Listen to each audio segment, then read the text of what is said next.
ме помоли да говоря и това е много интересна задача. От един приятел, кипърът Стефанос, научих, че изкуството е всеобхватно и че то включва както образи и звуци, така и за съжаление думи, а пък думите препращат към идеи, още по-сложна уви материя. Тук съм да поговоря. Първото нещо, което ми се щеше, е да отворя една бутилка вино, за да може духа да се превърне в кръв, така да се каже, и тапата да остане в гърлото. Някои духове трудно излизат от своите места. Но ви... Сяда ви.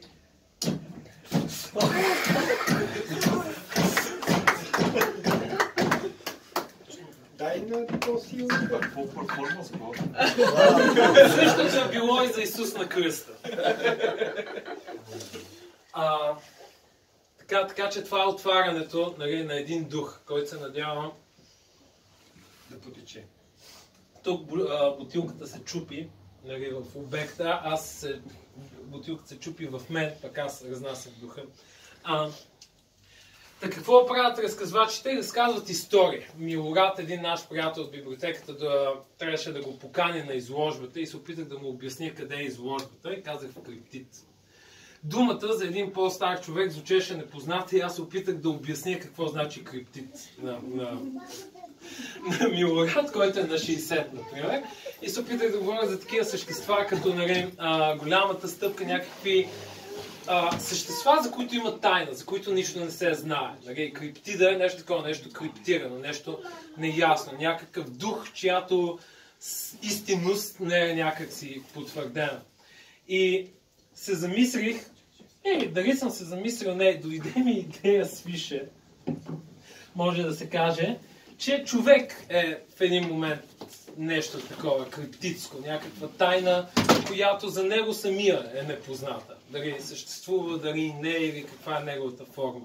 Това, което бих искал да ви споделя с това, което се случва тук, е възможността в тези образи, които са ни подарени, да видим нещо от самите нас, да погледнем в тъмнината на мрака, в собствените си тайни, които държим в себе си, и да видим как тези образи, макар и наивни, макар и нечовешки, рефлектират върху това.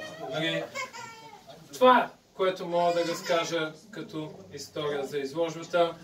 За мен това е много специално събитие. Благодаря на всички, че сме тук заедно, защото последно, нали, това, което ни обединява, и факта, че сме тук определени хора, нали, и че има неща, които ни свързват, и история, които ни свързват, също е нещо криптитско, така да се каже. Според мен това не е случайно.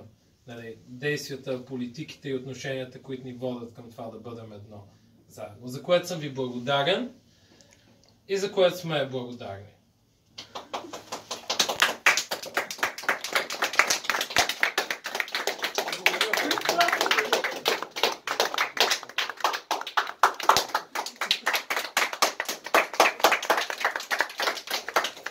Мала кроя, Стяна злото. Кръв.